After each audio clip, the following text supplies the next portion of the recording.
നമുക്ക് സീക്വൻസ് വെച്ചുള്ള വേറൊരു ചെയിൻ നോക്കാം. ആദ്യം ഒരു ചെയിൻ എടുക്കുക, എന്നിട്ട് സീക്വൻസിനെ ആ ചെയിനിൻ്റെ അടുത്ത് കൊണ്ടുപോയി വയ്ക്കുക. നമ്മൾ ആ ത്രെഡ് എടുത്ത് സീക്വൻസിൻ്റെ ഹോളിൽ ഒരു ചെയിൻ ഇട്ട് കൊടുക്കുക. ദെൻ അതിൻ്റെ തൊട്ട് പുറമെ സീക്വൻസിൻ്റെ ബോർഡറിനോട് ചേർത്ത് ഒരു ചെയിൻ ഇട്ട് കൊടുക്കുക.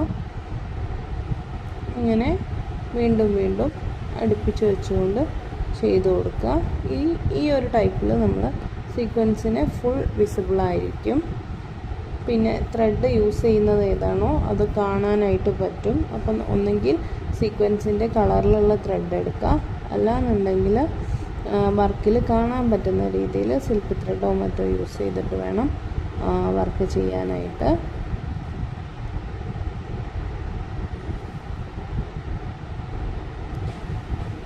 ഈ ഒരു രീതിക്കാണ് ചെയ്യുന്നത്. ഇതിൽ കോർണർ വരുമ്പോൾ നമ്മളിതാ ഇവിടെ ഒരു ചെയിൻ കൊടുക്കുന്നു. then ഇപ്പുറത്തേക്ക് നമ്മൾ പുറമോട്ട് ഒരു ചെയിൻ എടുത്തിട്ട് ചെയ്യുന്നത് കേട്ടോ. ഇനി ഈ ഒരു ഡയറക്ഷനിലേക്കാണ് നമ്മൾ സീക്വൻസിനെ ഇട്ട് കൊടുക്കുന്നത്.